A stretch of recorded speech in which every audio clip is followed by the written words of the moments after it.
Start Network is here. Oh, no punches! I'm real revolutionary right now. Support this man, Black Media. He makes sure that our stories are told.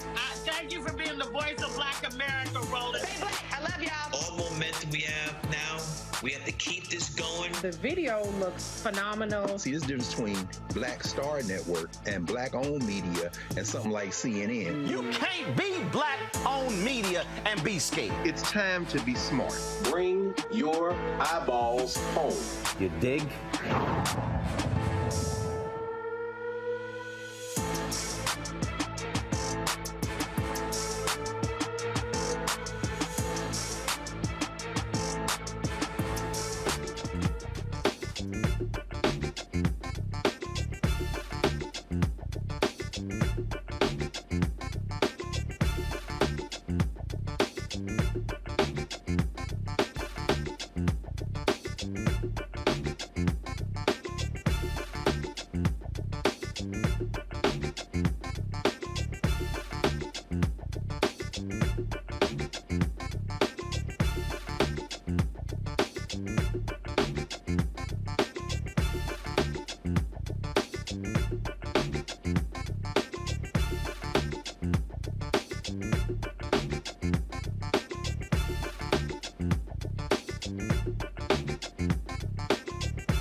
Today is Friday, May 19th, 2023. Coming up on Roland Martin Unfiltered, streaming live on the Black Star Network. The greatest running back to ever play professional football, Jim Brown, is dead at the age of 87. We will talk about his life and legacy with a number of people, including sports journalist Jim Trotter, also Hall of Famer Marshall Faulk, and others. That'll be in the second hour of our show. You do not want to miss that. Also on today's show, black people, why are they 5 times more likely to be audited by the IRS? We'll talk with a tax expert about how to protect yourself. South Carolina has joined a list of states that have waged war when it comes to education, critical race theory, and I warned y'all about Moms of Liberty.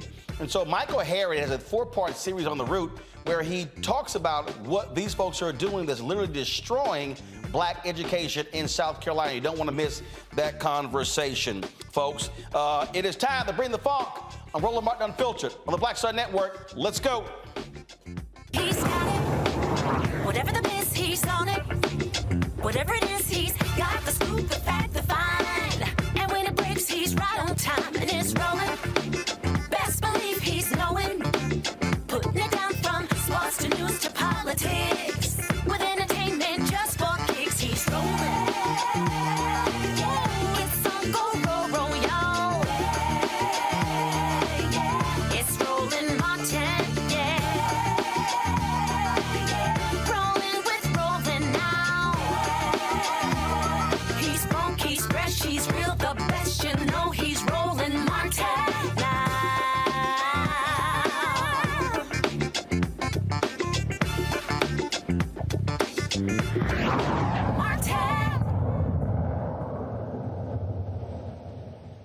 All right, folks, let's get things started here on Roland Martin Unfiltered. Again, Jim Brown, breaking news, Jim Brown, the great NFL player, the greatest running back in history, passed away today at the age of 87. His wife released that information on social media announcing his death. His wife Monique, of course, he was a star football player in college, star in the NFL, played only 9 seasons, left at the height of his career, finished as the all-time greatest rusher in NFL history, a record later broken by Emmitt Smith. In the second hour of today's show, we're going to pay tribute to Jim Brown. A number of people are going to be joining us, talking about his life and legacy. But also remember, it wasn't just what he did on the field in Hollywood, but also when it came to community groups and also anti-gang initiatives. And so there are a number of folks we'll be chatting with, journalists as well as activists, as we talk about, remember, Jim Brown, again, dead at the age of 87. Folks, the Internal Revenue Service admits that black taxpayers are more likely to be subjected to financial investigations than any other group. That's just absolutely stupid. According to the New York Times, IRS Commissioner Daniel Werfel sent a letter to the U.S. Senate detailing their research indicating the audit disparities. The letter in part says a recent study estimated using imputed race values that black taxpayers are audited at 3 to 5 times the rate of non-black taxpayers. The research further suggests that most of this disparity is driven by differences in correspondence audit rates among taxpayers claiming the Earned Income Tax Credit. We're deeply concerned by these findings and committed to doing the work to understand and address any disparate impact of the actions we take. Joining us now is an IRS-registered tax preparer and the owner of Infinity Taxes and Beyond, Douglas Lawson from Riviera Beach, Florida. Douglas, glad to have you here. Roland Martin Unfiltered. What the hell? Seriously? I mean, ain't like black folks. I mean, if you want to be auditing somebody, audit these rich-ass white folks who are cheating the government out of millions. Brother Roland, I appreciate the time. It's always a pleasure to be here. I had a conversation with my buddy yesterday when this was posted, and his first response to me, the sky is blue and water is wet. It's happening. It's continuing to happen. And because they found out that it's actually disparity at 5 times the amount of non-black taxpayers are being audited, it's ridiculous. So when we have 5 times the amount of our black folks that are being audited by the IRS and the disparities that are currently set, we have to understand that the system is working exactly how it was created to work. It's not broken. It was created against our communities, and we have to be very intentional about it. So I really want to thank, our representatives that sent out letters to investigate this. Representative Bill Pascrell from New Jersey, he said, I need to find out about what's going on because this is disgraceful and must end. So thank you, Representative Bill Pascrell, for standing up for our community and fighting this injustice that was set forth against our community. So they're claiming this is tied to the earned income tax credit. Explain. So they're claiming that the EIC credit is the reason that the algorithm is causing for the audits to be presented, and the majority of them are looked at as non-race based. It's non-income based. It's based exclusively on some of the credits that are being received. But lo and behold, these credits are predominantly going to minority and low-income families. So that's why a larger amount of individuals are currently being audited from our community. So the EIC credit, the earned income credit, that actually is causing for the trigger of the audit, was put in place and actually addressed by the representatives that have set the code to see who is determined to be audited and who's going to be taxed at a higher amount. So if we have to look at who's being taxed, why are they not auditing, as you said, the higher income class, the individuals, business owners, the individuals that actually have the ability to hide and shuffle funds around that created the code versus actually the ones that are just trying to make a living? So looking at this right now, we have to look at the significant wealth gap that's between white and black races. You have 26% lower income in a white household from a black household. 150% lower median net worth from a white household to a black household. Yet we're being a higher rate of audits in a black household versus a white household. There's obviously a disparity that's being done, and we have to address that immediately. So what should folks out there be doing to protect themselves?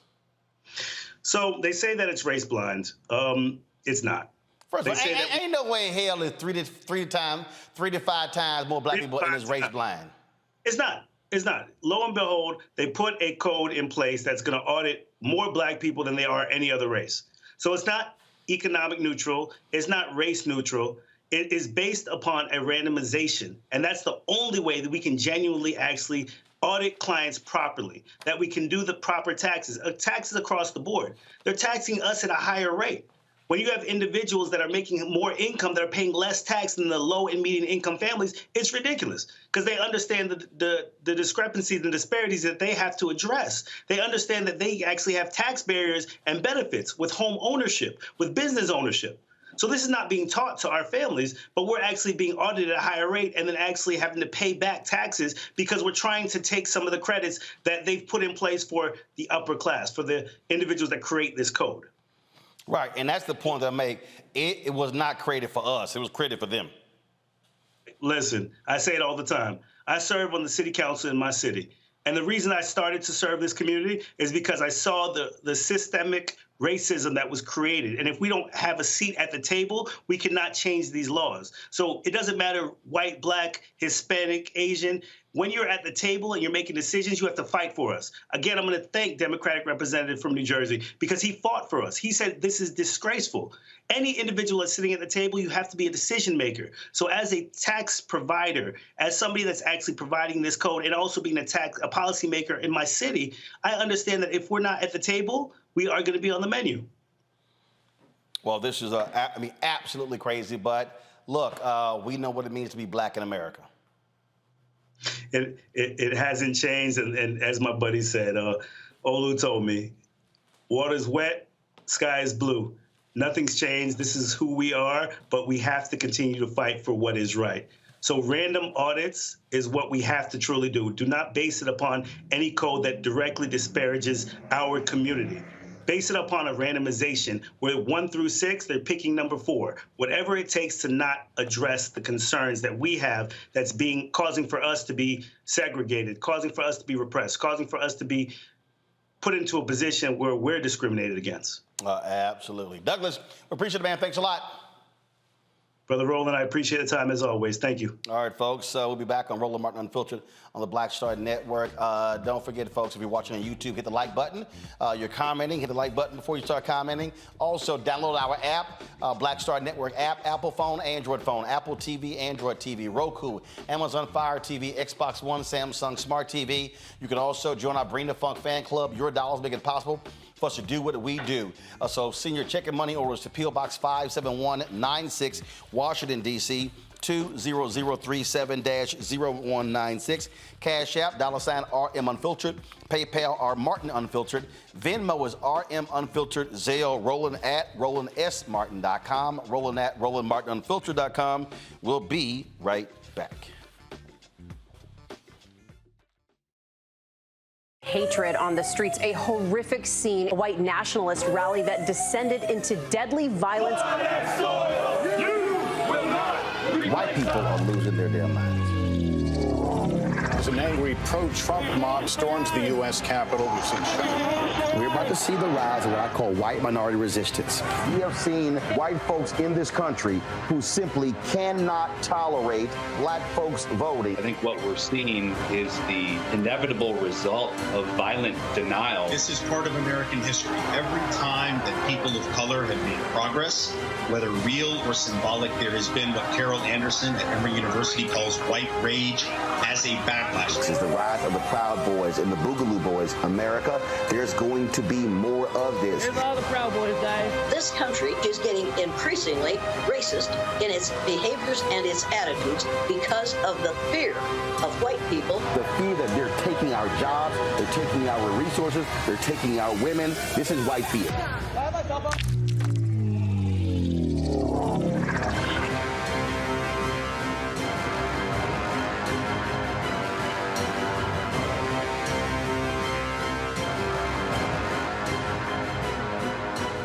Black Star Network is here. Oh, no punch! I'm real revolutionary right now. Thank you for being the voice of Black America. All momentum we have now, we have to keep this going. The video looks phenomenal. See, this difference between Black Star Network and black-owned media and something like CNN. You can't be black-owned media and be scared. It's time to be smart. Bring your eyeballs home. You dig? I'm Bill Duke. This is Diala Riddle. What's up, y'all? I'm Will Packer. I'm Chrisette Michelle. Hi, I'm Chaley Rose, and you're watching Roland Martin Unfiltered.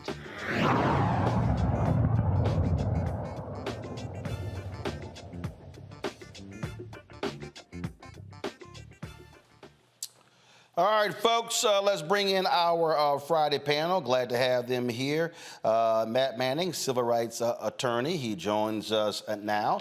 Glad to have Matt. Matt, what hotel you in now? And get that orange Texas pillow out of the shot. We can't have that. Black and burnt orange don't go together. Matt joining us from Corpus Christi. Of course, we have Michael Imhotep, host of African History Network show out of Detroit. Thank goodness he ain't got no Sigma crap in the shot. And then, of course, from South Orange, New Jersey, legal analyst Candace Kelly. Glad to have all three of y'all on the show. Candace, you see this here. I mean, who these folks think they fooling? We know black folks are being targeted.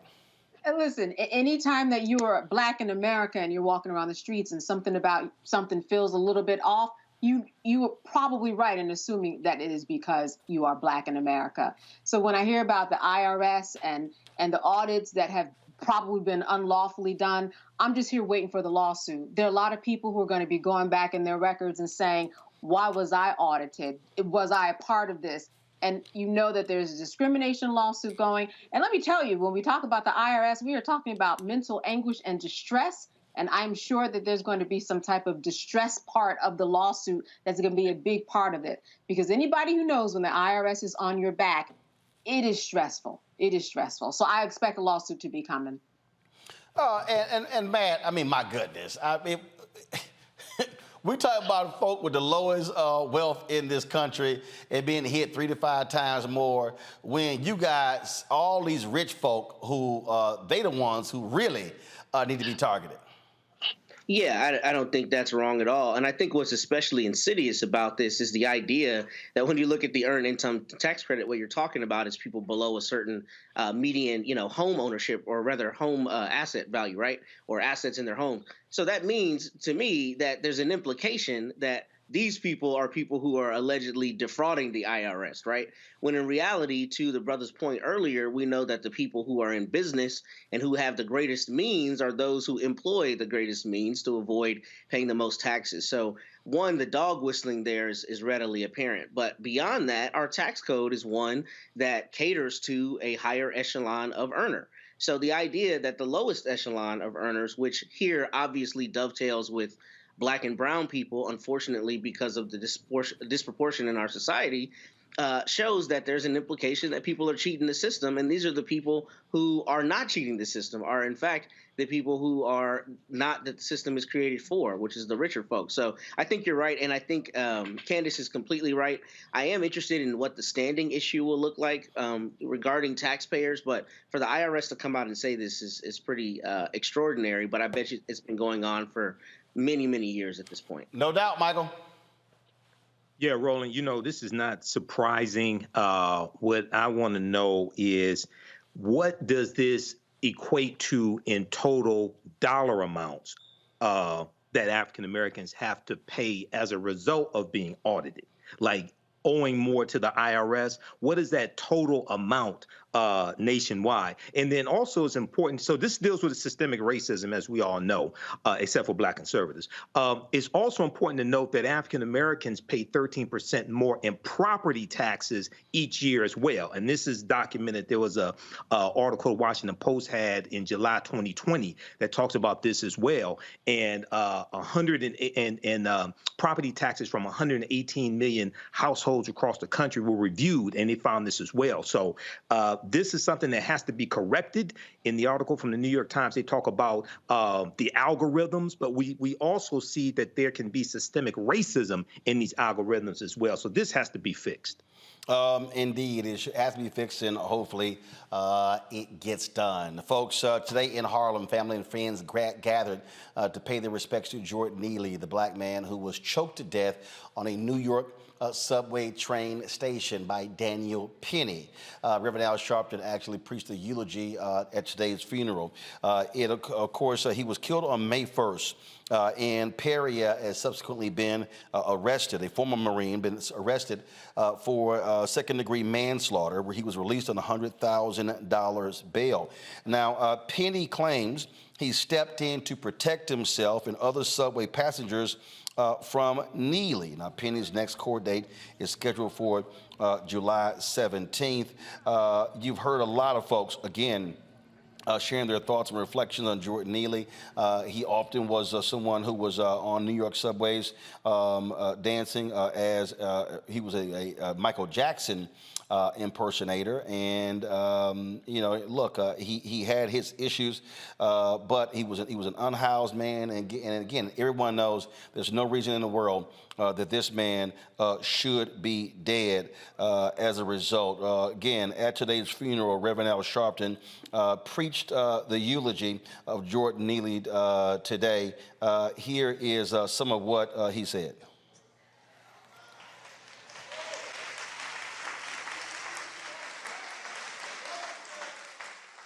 We keep criminalizing people with mental illness. People keep criminalizing people that need help. They don't need abuse, they need help. I want to know who called the order that it was all right for this man to choke this brother to death and go home and sleep in his bed. Who gave the order that it was all right to release him? We can't live in a city where you can choke me to death with no provocation, no weapon, no threat, and you go home and sleep in your bed while my family got to put me in a cemetery. There must be equal justice under the law. The sick part about it is that he'd been choked much of his life. The agencies that failed to keep him and give him mental health choked Jordan. Those that let him go, even though they had his record of needing help, they choked Jordan. The city agencies choked Jordan. He'd been choked most of his adult life. He's an example of how you're choking the homeless, how you're choking the mentally ill, how you're choking all over this city. Folks, again, Jordan Neely laid to rest today in Harlem. Crazy story out of Washington, D.C. A federal grand jury indicts a Washington, D.C. Metropolitan Police Department lieutenant for his role in the January 6th domestic terror attack. But here's what's crazy about this story. This lieutenant supervised the intelligence branch of the Metropolitan Police Department. He tipped off former Proud Boy member leader Enrique Tarrio about a pending warrant for his arrest just ahead of the January 6th attack. Shane Lamont was indicted on 1 count of obstruction of justice and 3 counts of making false statements. The charges stem from the investigation into burning a Black Lives Matter banner in December 2020 when the Proud Boys were roaming the streets of D.C. for a pro-Trump event. According to the indictment, Tarrio and Lamont communicated at least 500 times using cloud-based messaging services between July 2019 and January 2021. Tarrio and other members of the far-right group were recently found guilty of seditious conspiracy in connection with the Capitol attack. Now, Tarrio was not in D.C. on January 6th.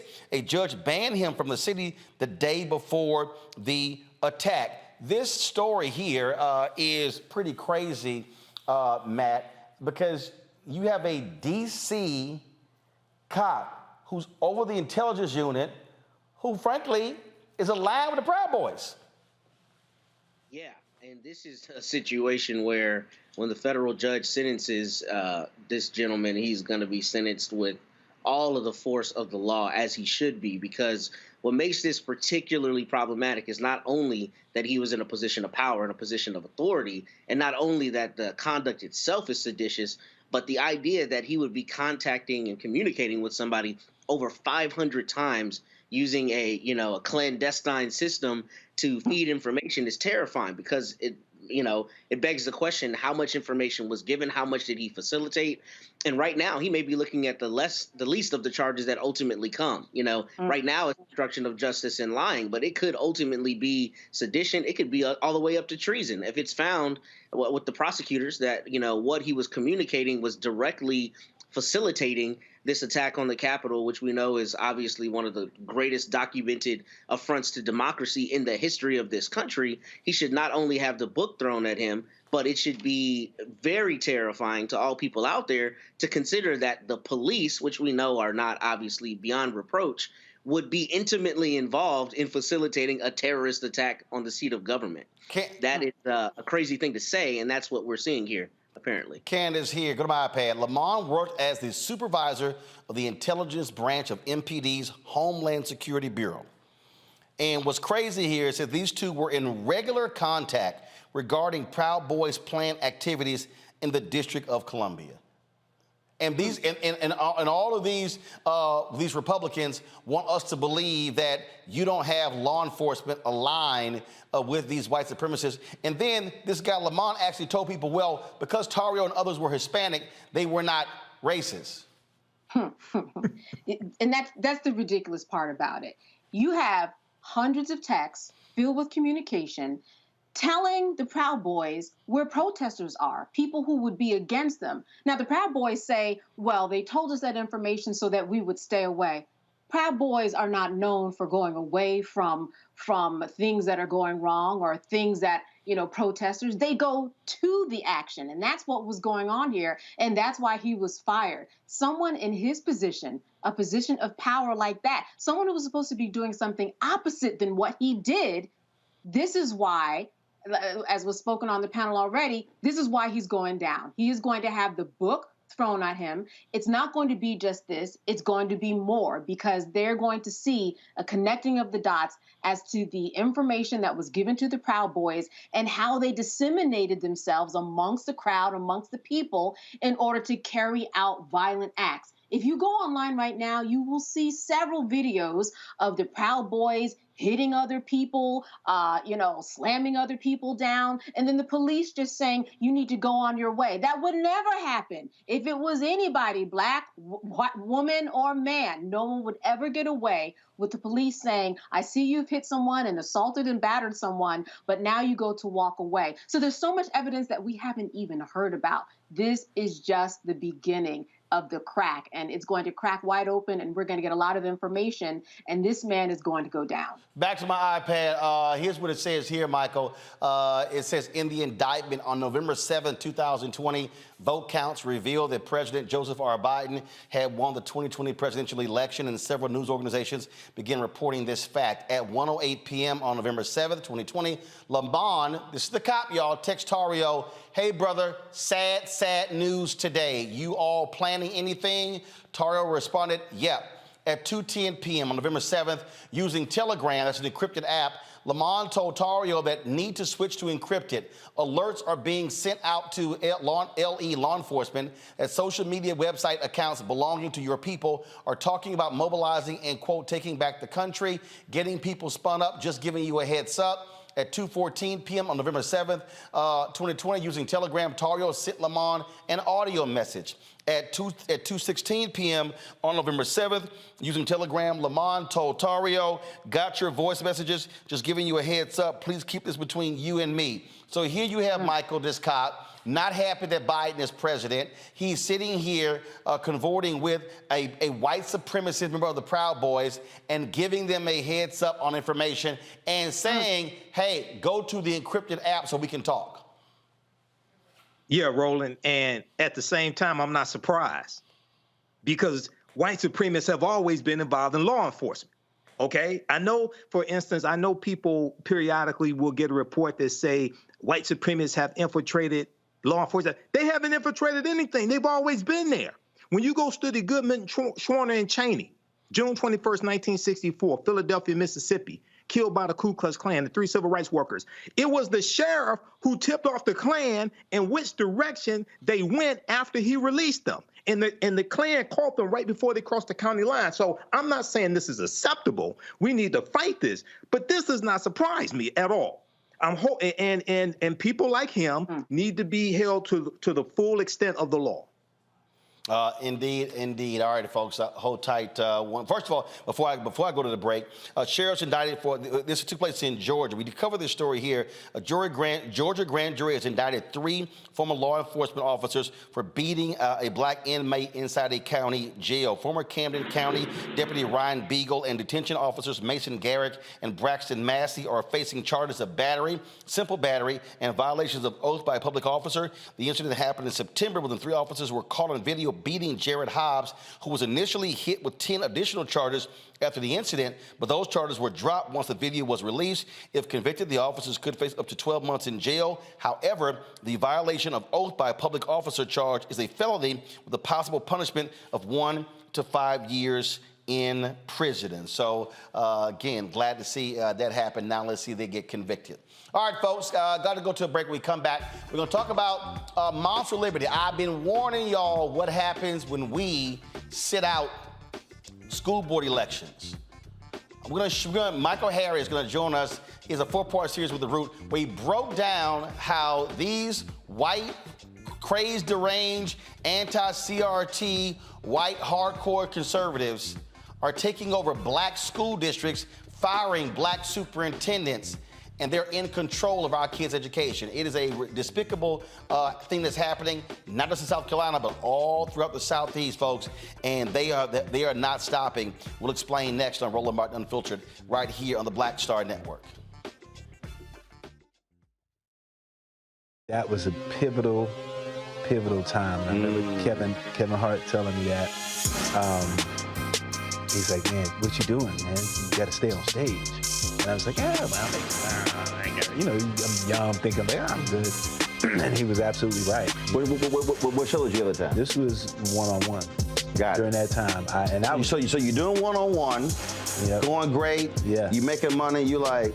I'm like, I don't need to leave. I don't need to leave from Wednesday, Thursday to Sunday. I didn't want to do that. It was just like I'm gonna stay here. Or I didn't want to finish work Friday, fly out, go do a gig Saturday, Sunday. I was like, I don't have to do that. And I lost a little bit of that hunger that I had in New York. I would hit all the clubs, running around. Sometimes me and Chappelle or me and this one or that one, we'd go to the Comedy Cellar at 1 in the morning. And that was our life. We loved it. You do 2 shows in Manhattan, go to Brooklyn, leave Brooklyn, go to Queens, go to Jersey. And I got complacent. I was like, I got this money, I'm good. I don't need to go chase that, because that money wasn't at the same level that I was making, but what I was missing was that training. Yes. Was that. And it wasn't the money. It was the money. It was that's what I needed.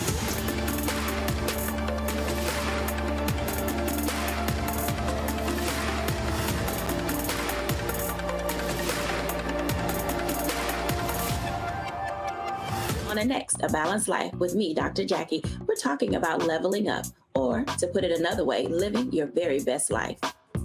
How to take a bold step forward that'll rock your world. Leveling up is different for everybody. I think we fall into this trap, which often gets us stuck because we're looking at someone else's level up journey, what leveling up means to them.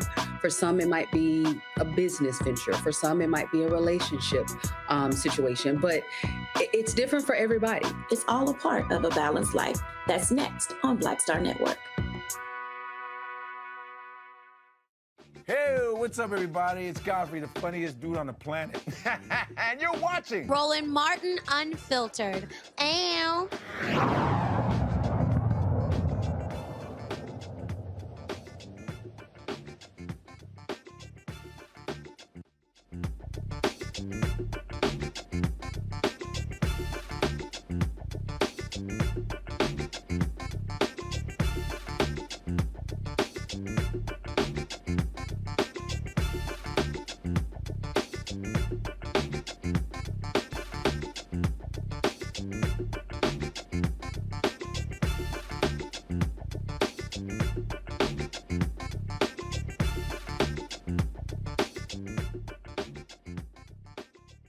This one here?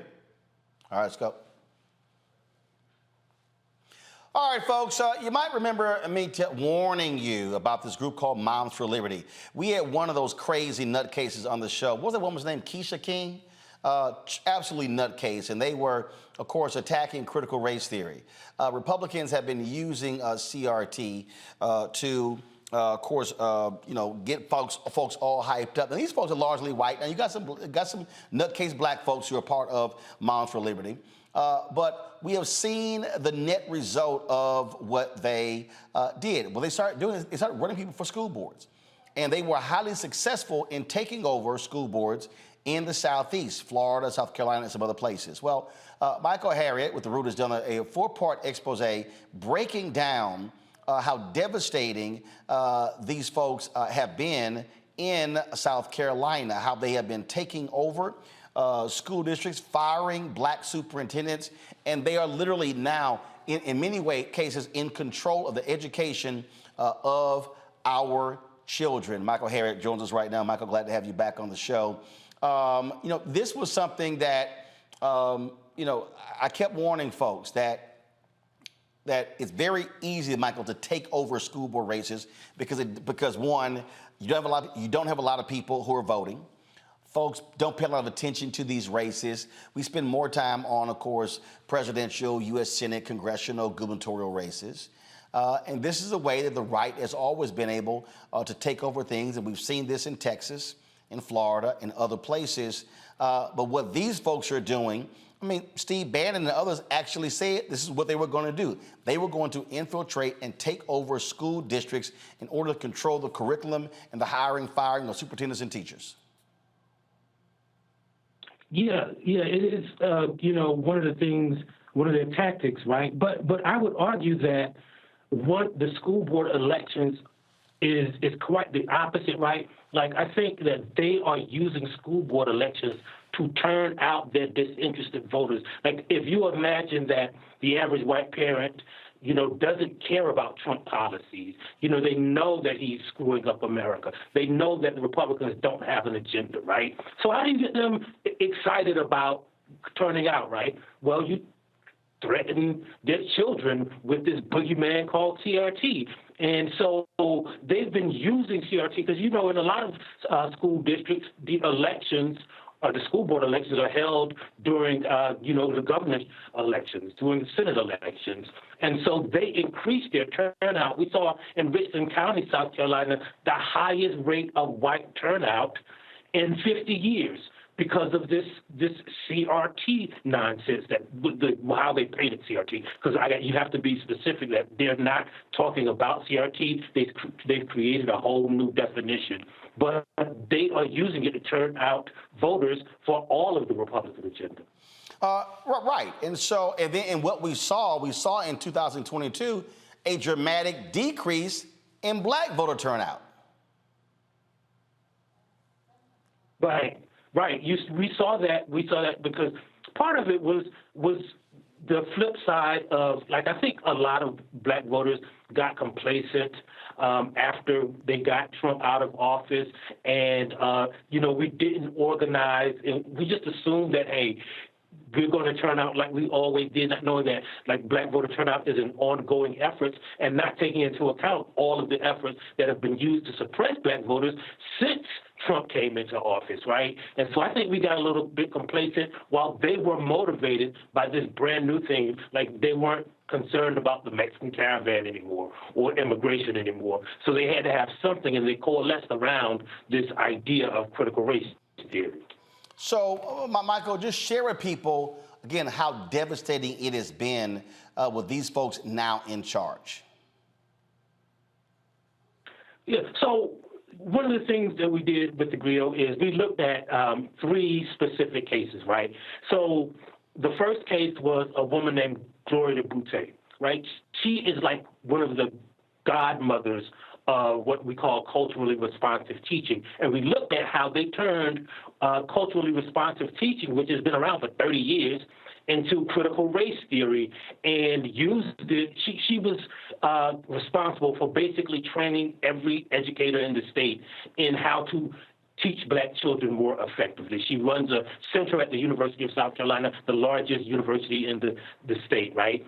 And so what they did is they basically made it illegal in different school districts to even hire her to teach their children how to teach their teachers how to teach black children. And remember, this is right after George Floyd was killed. So school districts were saying, well, we got to get some more African-American education, history, literature.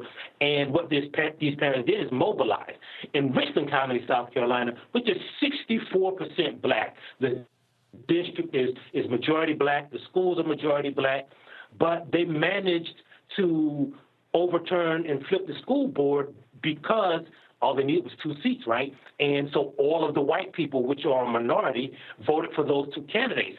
The top vote getter was a woman who won by 14.7%. So if all of the white people vote for those conservative candidates and they split the black vote amongst the other 11 people running for office, then the white people can affect elections with a small minority of voters. And as soon as they did it, they kicked out the superintendent of that district had been awarded by every educational association that year, in the past 2 years, as superintendent of the year, nationally, locally, statewide. He had a wall full of awards. They kicked him out. In Berkeley, South Carolina, Berkeley County, South Carolina, the black superintendent was the first black superintendent. He had worked for that district for 21 years. They took over the school board. They flipped the school board by changing the state law, putting all of the black school board representatives up for election, eliminating one of the districts, and again, using that small minority, they elected an all-white school board, kicked out the guy. And then what they're doing is they're paying these people huge severance packages, but you got to remember, these are majority black places, so the black people are paying for these problems to go away while the white people are doing it and reducing the education, the history, the culture of black people in the education system. Michael, hold tight 1 second. I got to go to a break. We come back. We're going to continue to have this conversation and bring in our panel as well. Folks, trust me, this is their strategy, and they want to do this in school board elections this year. And they want to do it in 2024. So don't think this is sort of a one-off. This is real. You're watching Roland Martin Unfiltered on the Black Star Network. Folks on YouTube, hit that like button, y'all. We should be way over 1,000 likes. Should be easily at 2,000 by now. Download our app. Of course, download our app, Black Star Network app. Apple phone, Android phone, Apple TV, Android TV, Roku, Amazon Fire TV, Xbox One, Samsung Smart TV. You can also, of course, support us by joining our Bring the Funk fan club. Send your dollars to money orders, check money orders, P.O. Box 57196, Washington, D.C. 20037-0196. Cash App, $RM Unfiltered. PayPal, R Martin Unfiltered. Venmo is RM Unfiltered. Zelle, Roland at RolandSMartin.com. Roland at RolandMartinUnfiltered.com. Be sure to get a copy of my book, White Fear, How the Browning of America is Making White Folks Lose Their Minds. Available bookstores nationwide, Amazon, Barnes & Noble, Target, Books A Million. Download your copy on Audible. We'll be right back. When you talk about blackness and what happens in black culture, we're about covering these things that matter to us, speaking to our issues and concerns. This is a genuine people-powered movement. There's a lot of stuff that we're not getting. You get it, and you spread the word. We wish to plead our own cause. Too long have others spoken for us. We cannot tell our own story if we can't pay for it. This is about covering us. Invest in black-owned media. Your dollars matter. We don't have to keep asking them to cover our stuff. So please support us in what we do, folks. We want to hit 2,000 people, $50 this month, raise $100,000. We're behind 100,000, so we want to hit that. Y'all money makes this possible. Check some money orders. Go to P.O. Box 57196, Washington, D.C. 20037-0196. The Cash App is $RM Unfiltered. PayPal is R Martin Unfiltered. Venmo is RM Unfiltered. Zelle is Roland at RolandSMartin.com. Next, right here on The Frequency, the woman they call the Gifted Eye, hip-hop celebrity photographer Coy Soldier. She's the master storyteller that captured the history of hip-hop through the lens of her camera. Tupac comes out, the next thing you know, you didn't know who they were at first. You just seen all these dudes just come rushing the stage. Then you realize Biggie gets a bottle of champagne, he pops it open, sprays it on the crowd, he drinks the bottle. Coy Soldier, the hip-hop celebrity photographer, joining me right here on the next episode of The Frequency on the Black Star Network. What's up, what's up? I'm Dr. Ricky Dillard, the choir master. Hey, yo, Peace World, what's going on? It's the Love King of R&B, Raheem Devon, and you're watching Roland Martin Unfiltered.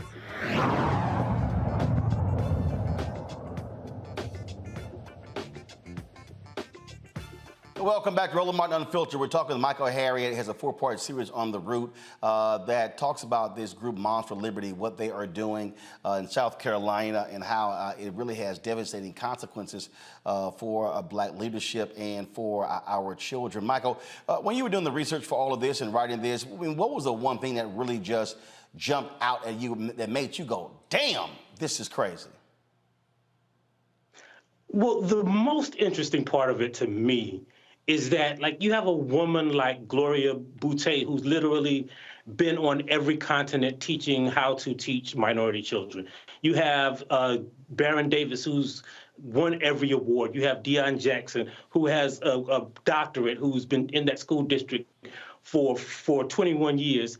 And then they are battling just random, uneducated white people, like the woman, Sherry Few, who led the effort in Kershaw County against Boutte. Like, she doesn't even have a college degree. Like, she is just uneducated. The women all over the country who are starting this movement, the woman in Berkeley County doesn't even have a child in Berkeley County schools. The president of Berkeley County Moms for Liberty, the woman in Richland County, she doesn't have a degree in education. Even the guy who started this whole thing, Christopher Rufo, right, who said he was quite intentionally redefining critical race theory as everything that white people hate. He doesn't have any education, experience, or training in education. And that's the crazy thing. Like, you have like the most excellent black people going up against white people who just believe things, who've never studied critical race theory, who've never studied education, who've never even studied, who don't even have a tie to the education system in their district. Wow. And again, for them, this is not about education. It's about political power. It's about control. And it is about putting black folks in their place. Let's open up for my panel. Questions for my panel. Candace, Kelly, you first. You know, so Moms for Liberty, they have chapters all over and they're recruiting people heavily. I'm wondering, what do you think, in your estimation, is the equivalent of what we can do? We already have organizations in place. What do we do to combat Moms for Liberty that is, you know, basically recently just formed, and we've got organizations that have been formed for years? How do we jump in? What do you see as part of the solution? Well, I think part of the solution is doing just exactly what Roland is doing, right? Telling people about the threat that they pose. But I think also, right, so in these anti-CRT laws that they have concocted, right, is stuff that, like, we should turn the tables on them. If they don't want us to teach about black history, like, we don't want them to teach what makes our kids uncomfortable. Why should our kids have to learn about Thomas Jefferson, right? Like, he was a slave owner and a slave rapist. Why do they have to? That makes my kids feel uncomfortable. George Washington chased owner Judge down until the day he died. So that makes my children feel uncomfortable. We should use their laws to our advantage. If they want to gerrymander black people out of the education system, then we want to gerrymander their lives and all of their history of racism out of our children's heads. All right, Michael. Hey, Michael, look, it's good to talk to you. I've been following this whole anti-critical race theory a lot and talked about it on my show. What I wanted to know is, I remember when this anti-critical race theory push was beginning, you had Democrats who were reluctant to fight back against it, to call out the lies that are being told by the right, things of this nature. Now this has exploded, and you have people gaining political power through local school boards. What do you think we should do now? I understand what you just said about flipping it around and talking about Thomas Jefferson and George Washington, but overall strategy to really fight this and take back this power. What do you think, especially African Americans, should do right now? Well, first of all, we have to fight it from the inside. We have to fight it with our individual teachers, right? Like, because one of the things that people don't realize is, like, if there were people, superintendents and school board members who wanted to teach critical race theory, like, school boards don't really control the curriculum, right? So what we have to do is fight at the state level to make sure our history is included in our curriculum. What we have to do is fight at the school board level to make sure that the people who attend those meetings aren't spreading these lies. And what we have to do, most importantly, is recognize that, like, the history of the school board, the people who are running for school board and their candidates, we should know about those candidates as much as we know about the people who are running for governor and president and secretary of state, because those are the people who, like, for instance, in Richland County, they ran this black conservative, right? So they got some white people, all the white people to vote for her, but a few black people saw, ooh, there's Lakeisha up here, so we're going to vote for her, not knowing that she was endorsed. Looks like we lost Michael's feed there. So if y'all can get Michael back, so we can finish the interview. I mean, the thing here, Michael, Candace, and Matt, is, again, these people are organized, they're mobilized. There's a very clear and specific strategy.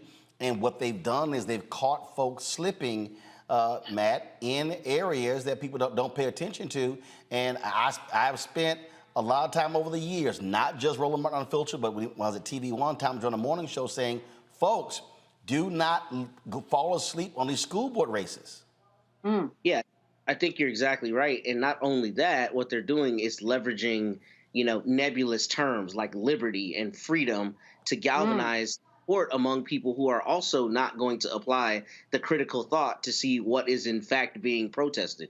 That's what makes this so much more dangerous. Is not only that you're attacking down ballot races that people don't know as much information about and therefore are not as invested in, but beyond that, people, see freedom, they see liberty, they see, words of these nature, and may be behind something that they wouldn't ultimately be behind if they thought more critically about it. And I think, this conversation is so crucially important because we've talked about it on this show ad nauseum. Most people have no idea what critical race theory actually is. They leverage the dog whistle because they hear the word race and think, oh, I don't want my kids being taught all this black stuff that makes me feel bad to be a white person. That's ultimately what it comes from. And that problem, if you don't have it countered with people who are running actively, of our people, who are running actively for the school boards, then you get them stacked with people who not only have no education, but have no real desire to imbue the kids with the actual truth. We're going to have generations of people who have no idea what their actual history is because their teachers are prevented from being taught it because some angry mom thinks that it's, comports with liberty to keep that from her children. So that's the problem to me, is the reverberation effects. And what you're dealing here, Michael, is real simple. And that is, it is about power and control. Absolutely. That's what I was going to say. That's one of my notes, Roland. We have to stop telling African Americans to vote for exercise. You don't vote to exercise your right to vote. You vote for power. This is about power acquisition. And what Stephen K. Bannon and others have taught these white conservatives is that the road to political power in America is through local school boards. And what happened was they tapped into the frustration that a lot of these white people had with COVID-19 restrictions, where their children having to wear masks in school, things of this nature. They went from that to this creating this boogeyman of critical race theory that, as Matt and others have said, most of these conservatives can't define what it is. And then what Christopher Rufo said was, he said they were going to take everything that caused discomfort among white people, put it under this umbrella of critical race theory. Okay, so if you read something in the newspapers that you didn't like or thought was crazy, you say, oh, that's critical race theory. The problem that we have on our side, and the problem with many Democrats, which is why I'm neither Democrat nor Republican, is that there was no plan to properly respond to that plan coming from the conservatives. Cornell Belcher, the pollster, Cornell Belcher, African American, he talked about on MSNBC how he had been in many meetings with Democrats early on, and he was telling them, you have to confront what's coming from the right, weaponizing critical race theory. He said many of these white Democrats didn't want to do that.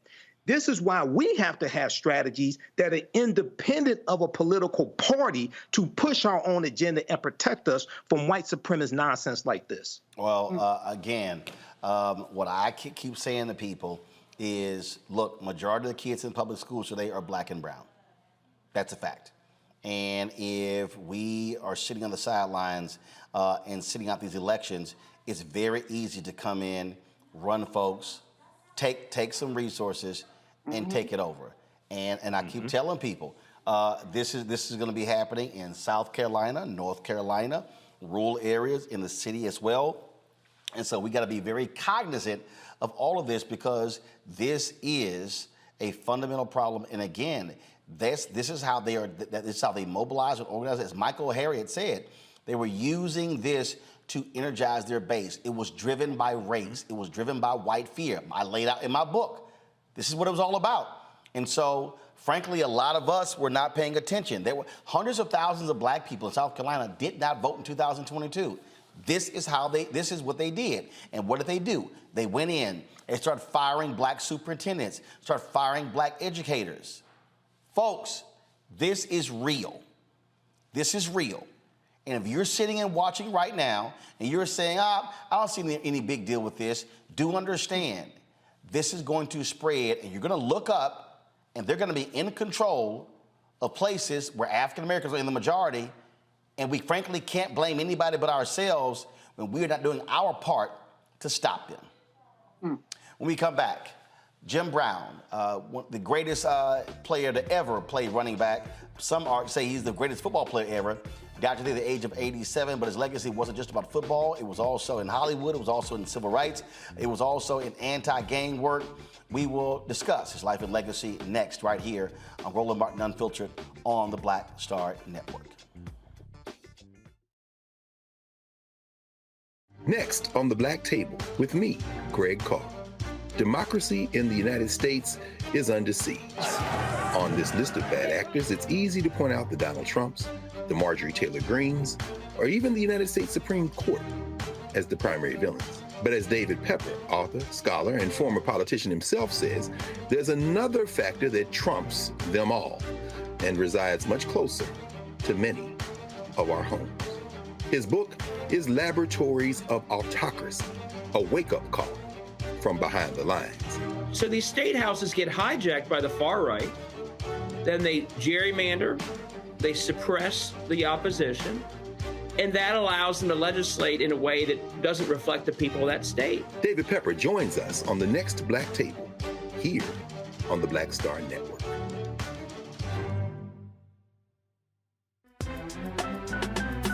I'm Faraji Muhammad, live from LA.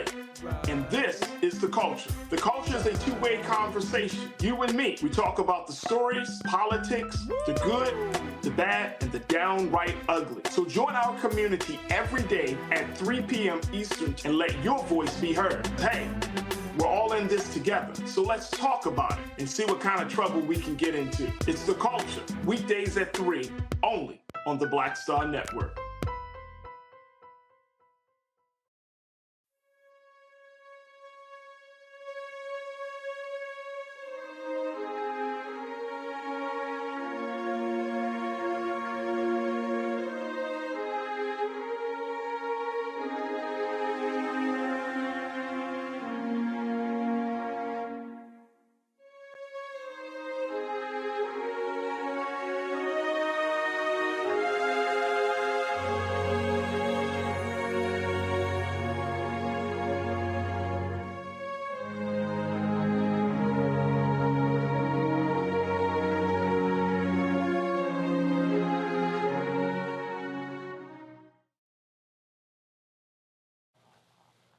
He starred at Syracuse University, should have won the Heisman Trophy, but racism prevented him from doing so.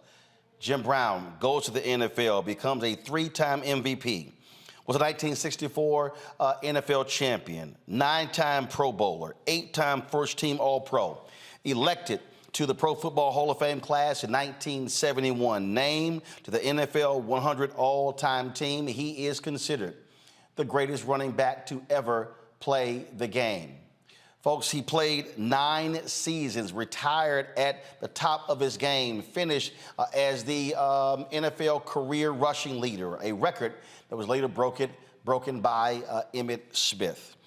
Jim Brown leaves the NFL, goes to Hollywood, begins to star in a number of movies, partnered with Richard Pryor actually on a movie studio. And then, of course, he was very much involved in economic issues, civil rights, anti-gang work. Well, Jim Brown did a significant amount in his life and career. He passed away today at the age of 87. This was the announcement that was posted on social media by his wife, Monique, alerting folks about his passing.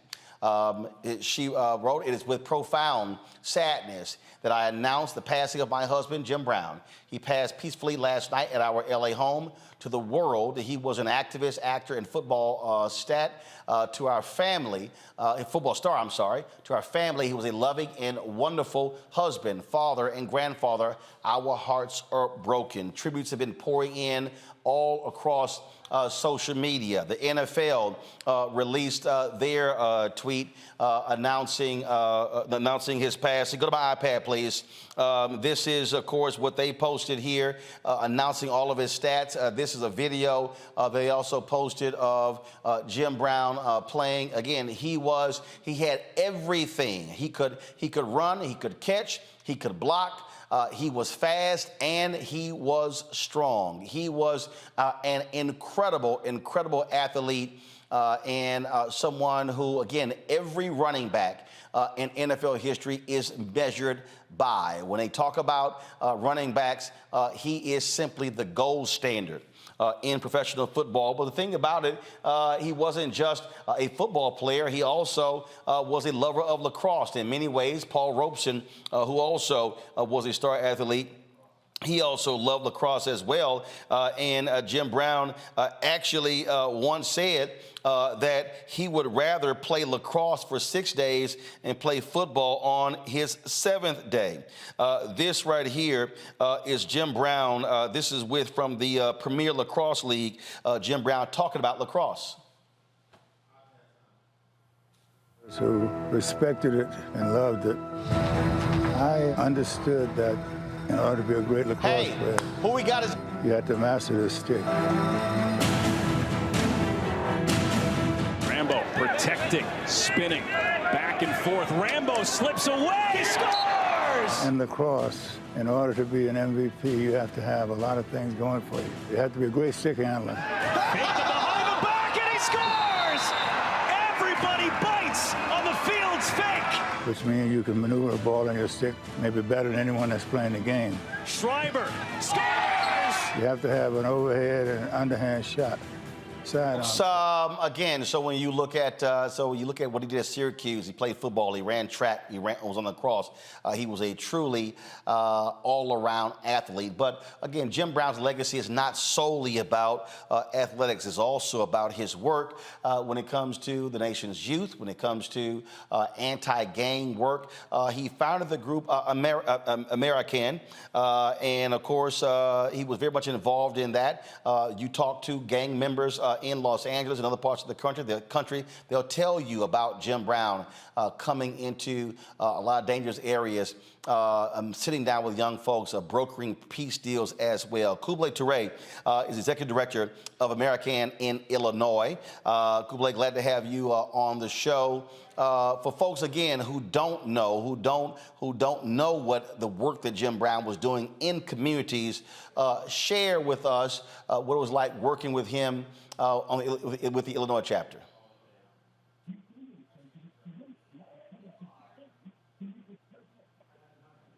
All right, Toure, are you there? All right, are you there? Can you hear me? Yes, sir, I hear you, brother. Go right ahead. Just share your thoughts about the work that Jim Brown did with his organization. Jim Brown program, brother, started here in Chicago after the death of my son got killed in 1991. And at that time, I was on a mission. But Jim came in town, and he brought the American program. He sit me down and explained to me about the American program. The young brother, the leader of the gang that killed my son because of brother Jim Brown. Met with that young brother, man, and let him know that I was going to kill him because he was the leader of the gang that killed my son. But Jim Brown told me, he said, brother, he said, Kublai, he said, listen. He said, we all make mistakes, man. He said, that's a young brother needs some leadership. And the problem that we have, that a lot of brothers out here don't take time out, you should help some of these young guys. He said, now, if you help them, you can help the American program because that's what it's all about. And that worked with that young brother right today, Martin. The work of the American in Chicago is deep, but we never got no kind of help other than from Brother Jim Brown. And the program was self-sufficient. But, and that's one reason I never reached out to Jim for no help. One of the things again people don't know, just the number of times he mediated disputes between gangs. Roland, very, very valid point. Because of Jim, when he came in this city, he would get with me And there would be a lot of hot issues flying up, and Jim will go in those areas with me and sit down and talk with them brothers, man. What a lot of people don't understand also, Roland, is this. Stateville Penitentiary. Jim Brown and I went to Stateville Penitentiary, talked to a lot of brothers behind the walls. A lot of them guys had a lot of influence out here on the street. And because we talked to a lot of them guys, you know, he was able to relate to him about the American program. And when a lot of them guys got out, I ran the American program in Chicago. And in Chicago, we said, educate before you agitate. Communicate and participate. It's a process. In the national level, it said, in a decision-making process, eliminate your negative and establish the facts, then choose your best option. The bottom line, Martin, is that the work that we put in, that Jim put in, is unspeakable, brother. For the last 30 years, I've been with that brother, man. And I went through all kinds of problems here in Chicago. And do you know I can't get no help? I can back up everything. We initiated the Game Truth. So many, put out so many little fires. But here's the other thing, Martin. When I became a fireman, my son got killed. But I initiated the Game Truth because of Jim. From that point on, brother, I've been working in these streets. And Jim always had my back. And just recently, the other day when I called you, I was going to send you information about the black firefighters and this American program working in the streets. You know, right now, brother, after 30 years, I got a young brother that teach boxing over at the Robert Taylor Park named Jeff Mason, former gangster disciple. For 30 years, that brother, I've been working that program. I got another young brother, the Vice Lord, Coach Charles Rice on the West Side, Lindale Eagle football team. For 30 years, brother, these programs, I've been working through the American program. So we've been doing the work, brother, but don't nobody want to give us our props. You know, as a black man, it's hard for a black man to be himself, because if you can't be yourself, then other people want to buy you off. You know, so I'm not with all that. Jim wasn't with all that, but I learned a lot from Brother Jim. He was my mentor, and he was my big brother, man, and I love that man. Kublai Ture, we appreciate you sharing your reflections of Jim Brown. For folks, if they want to support your organization, where do they go? Is there a website they can go to? Yeah, no, right now I don't have a website. They can always reach me by my phone number. I have no problem with it. Area code 773-443-7809. And they write, and it's American, Illinois. All right, just repeat the phone number one more time. 773-443-7809. All right. Martin, let me say, may Allah bless you and your family, brother. And I'm praying that He have mercy on my big brother's soul, man. I appreciate it. Thank you so very much. Thank you, sir. Thank you. I'll start with you, Michael, and that is, you know, when we talk about, you listen to Kublai there, there are very few people who, when they walked into the room, they demanded a level of respect. Jim Brown was one of those guys. He seemed like you never ever saw Jim Brown smile, but he had the demeanor that could demand that level of respect from some of the toughest cats you can ever think of. Yeah, I think he did. I never met Jim Brown, but I think that's correct. There was an interview he did with the Washington Post in 1979 where he talked about it being very difficult for white America to understand that if you are part of football's elite, why you're not satisfied with the recognition and the money. He wanted all of his rights as an American citizen. I remember growing up. So I was born in '71. So he retired from the NFL in '65.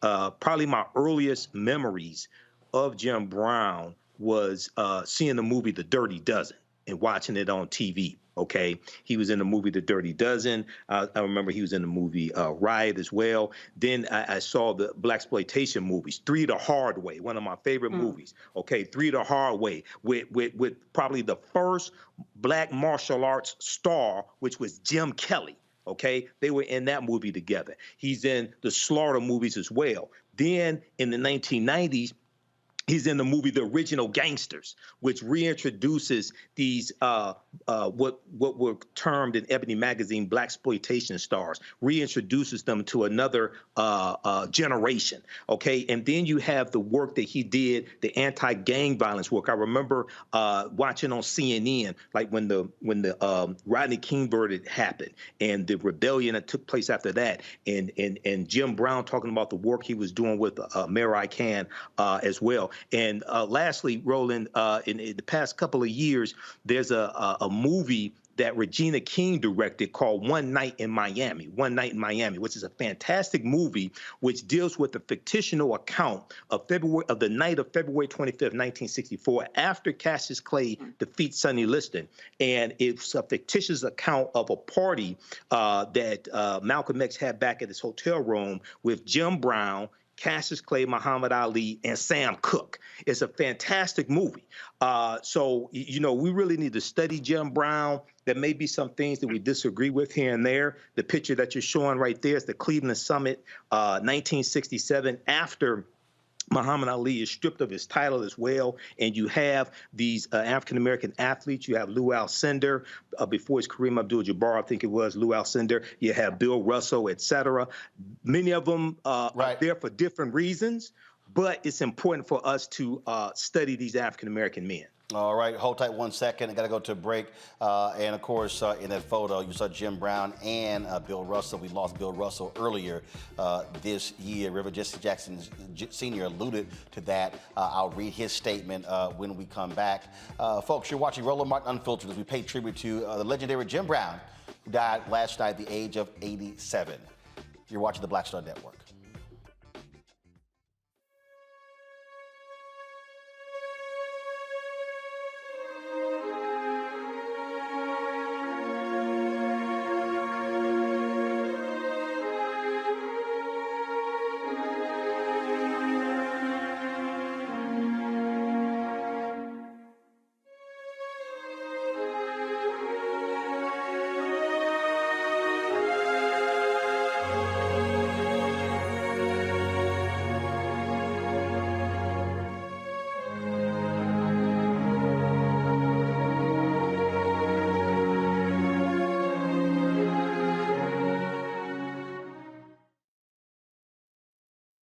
Hatred on the streets, a horrific scene, a white nationalist rally that descended into deadly violence.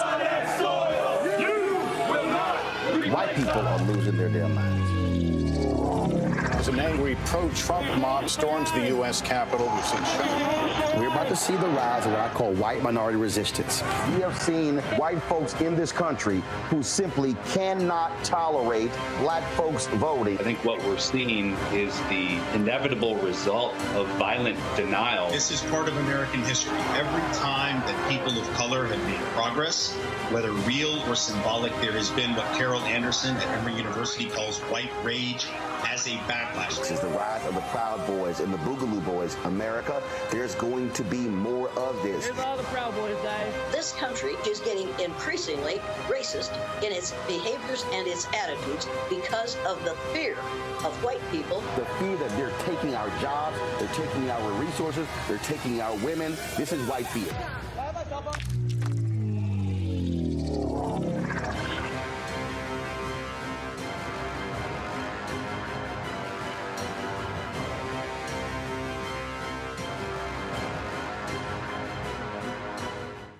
Black Star Network is here. Oh, no punch! I'm real revolutionary right now.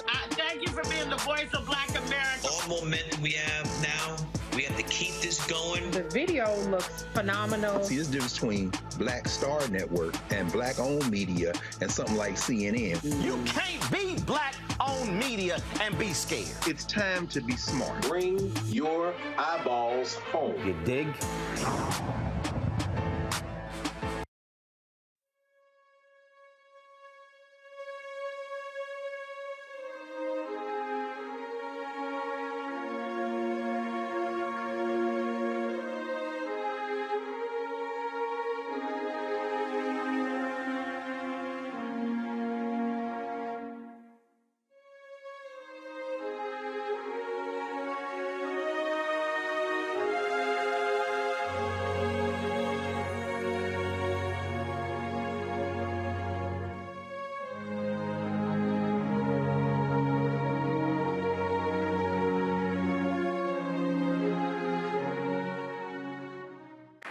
And it's truly because of his greatness that the NFL has decided to rename the award given to the league leading rusher. And Barry and I are honored that that award will be given out tonight in honor of Jim Brown. No question about it. No question.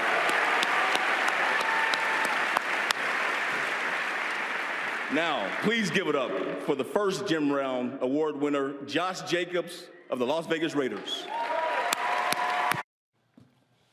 And that was, of course, Jim Brown right there, folks. Go back to it. He was actually in attendance at the NFL honors there, sitting there with his wife, Monique.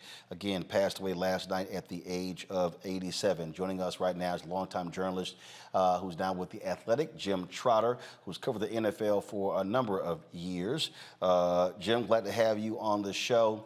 When you talk about NFL greats, we talk about greats in all areas. People throw around the phrases the GOAT, the GOAT, the GOAT. I think it's fair to say when you talk about a consensus of who is the greatest running back of all time, somebody probably would be high or drunk if they don't start with Jim Brown. Roland, I go one step further. I've always called Jim Brown the greatest football player, period, that I know of. Now, I was too young to see him play live, but in studying him and studying what he accomplished, those sorts of things, I mean, 8 rushing titles in 9 years, 9 Pro Bowls in 9 years, 3 league MVPs, the only player, only non-quarterback to ever win 3 MVPs in NFL history. I could keep going on and on and on, but to me, Jim Brown was the greatest football player that I know of. If we go back to college, the reason that he's not a Heisman Trophy winner because of racism. There is no doubt he should have won the Heisman Trophy his senior year.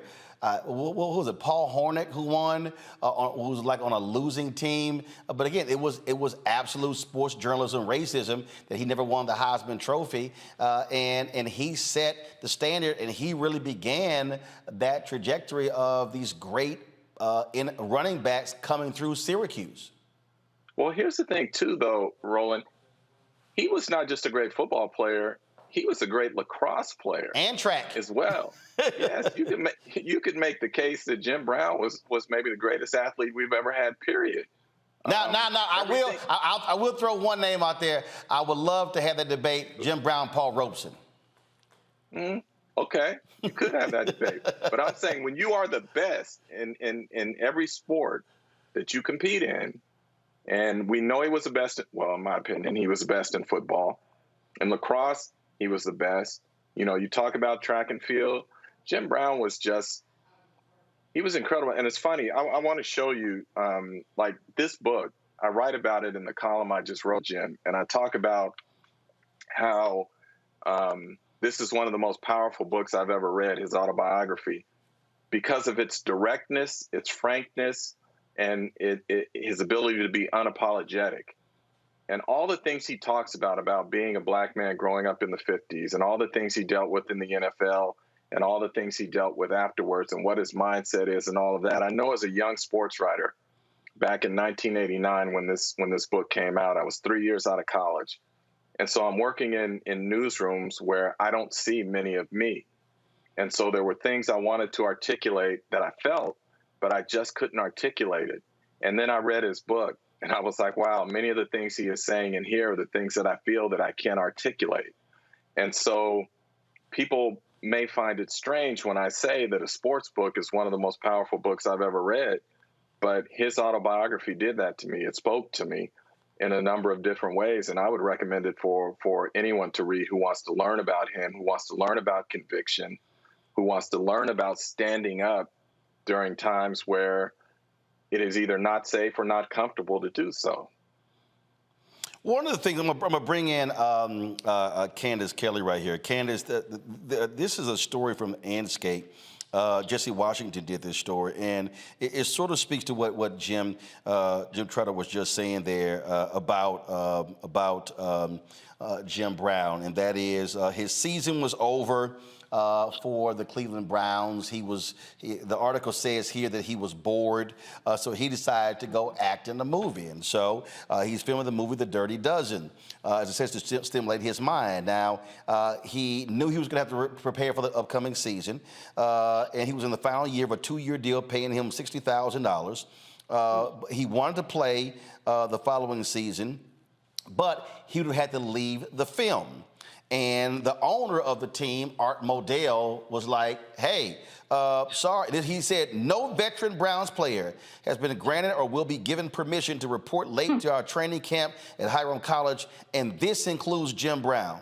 Should Jim fail to report to Hiram at check-in time deadline, which is Sunday, July 17th, I will have no alternative to suspend him without pay.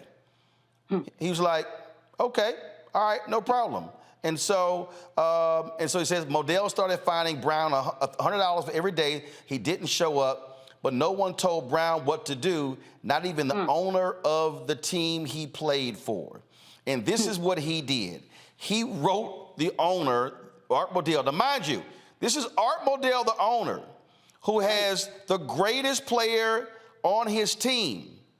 And I guess he thought Jim was a regular Negro. And he wrote him this letter. I am writing to inform you that in the next few days, I will be announcing my retirement from football.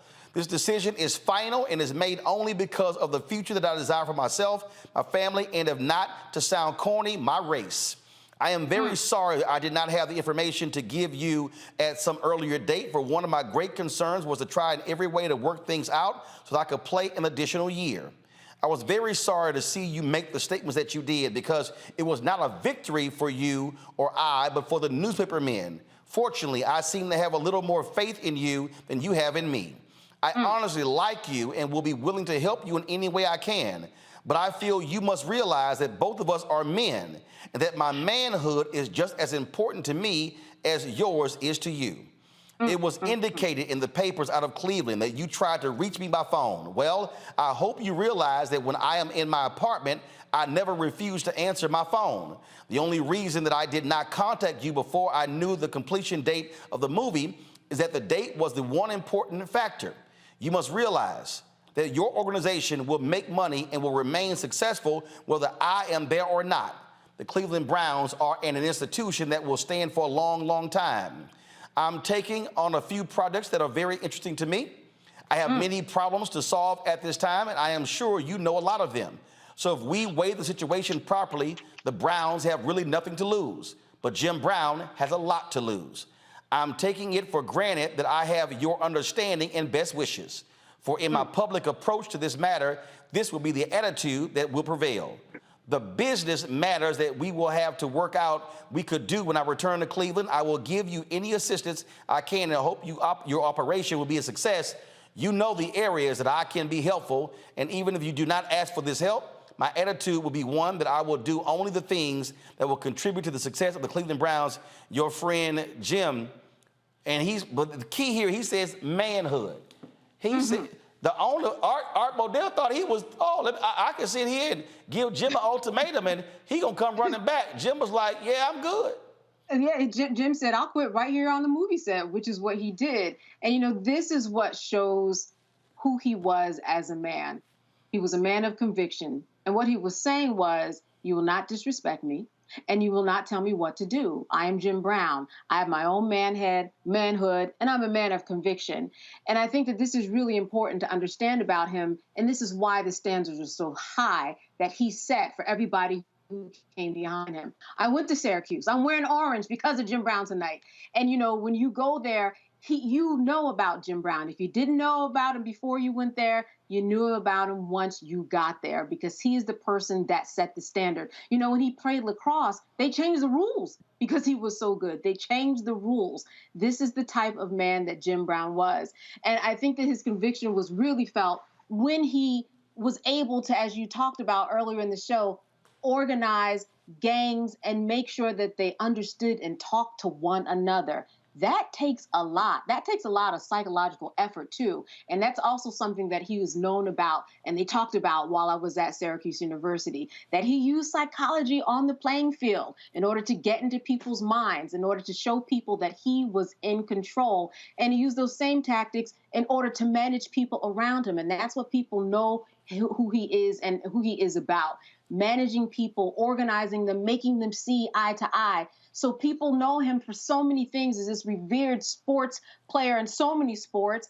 He was the first person actually to call boxing in terms of an African-American to sit there and do play-by-play and talk about boxing. And he did so many other things. He's going to be remembered for so many things, but mostly he's going to be remembered because of letters like that you just read, because this was a man of conviction, Roland. Jim, I love what he told Sports Illustrated on the set of the Dirty Dozen. He said, I could have played longer. I wanted to play this year, but it was impossible. We're running behind scheduled shooting here. For one thing, I want more mental stimulation than I would have playing football. I want to have a hand in the struggle that is taking place in our country, and I have the opportunity to do that now. I might not a year from now. And later this, he said, I quit with regret, but not sorrow. No, one of the things he says in his book, too, Roland, is he says that he was always thinking about life after football. And he said, for many athletes, there's a sharp decline because you leave all that adulation and you go to where now you're just a guy in many instances. And so for him, he said acting was a way to soften that landing spot in terms of him coming down. But I wanted to read something else to you out of this book when we're talking about a man of conviction. And I'll do it real quick here. He says, I've heard it a lot over the years. Paul Brown and other coaches didn't like this about my attitude, didn't like that. But they loved the damn performance. They were right about one thing. I did have an attitude. And my attitude, and this is what my coaches could never see, was not shaped only by the game of football.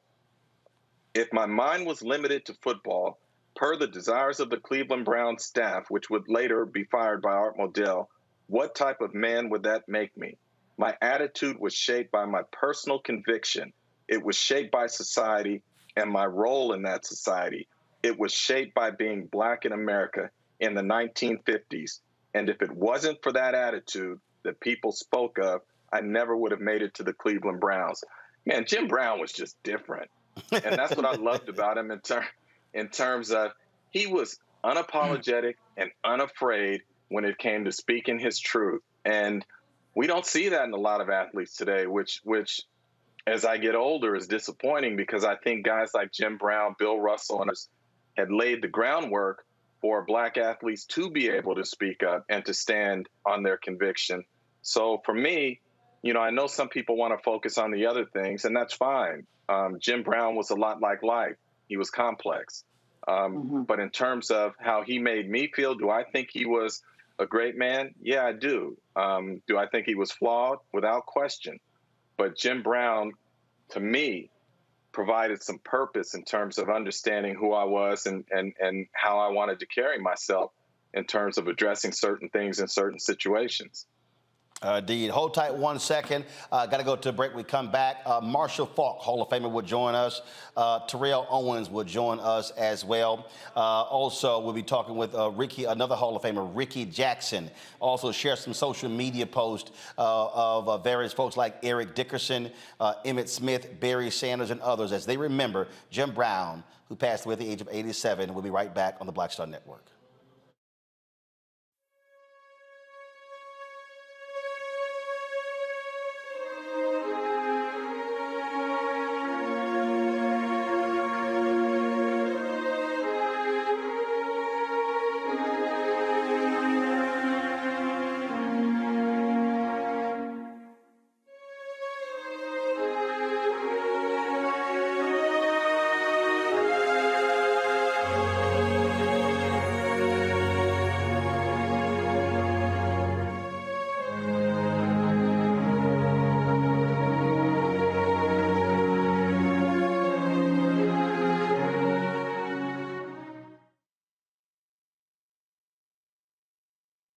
Next on the Black Table with me, Greg Carr.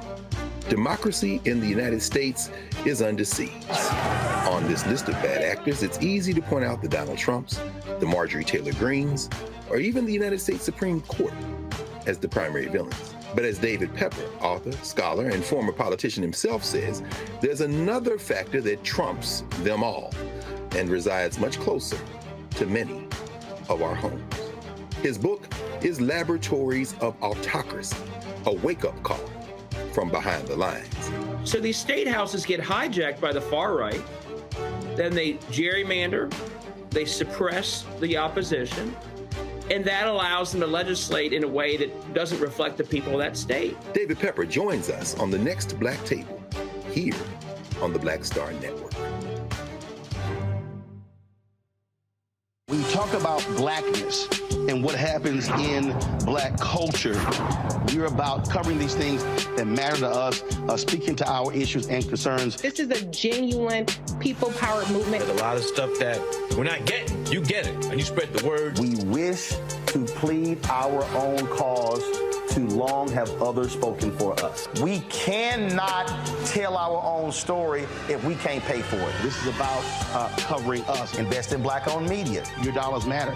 We don't have to keep asking them to cover our stuff. So please support us in what we do, folks. We want to hit 2,000 people, $50 this month, raise $100,000. We're behind 100,000, so we want to hit that. Y'all money makes this possible.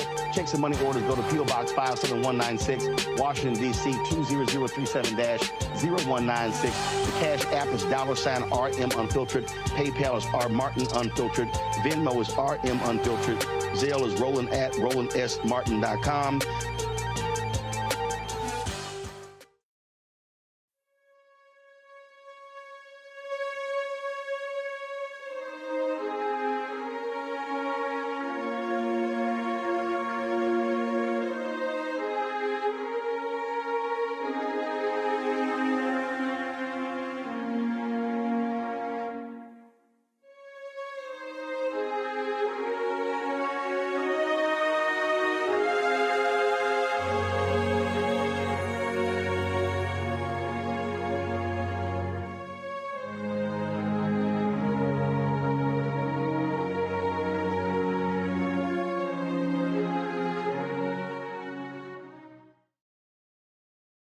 This here was a tweet Eric Dickerson sent out, another Hall of Fame running back. I just landed from my flight and saw all the text messages.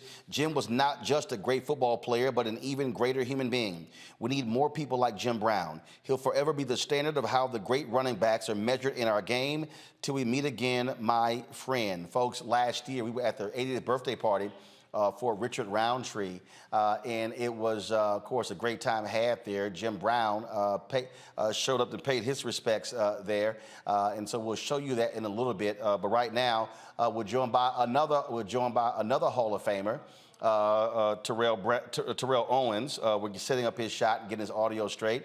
He'll join us in just a second.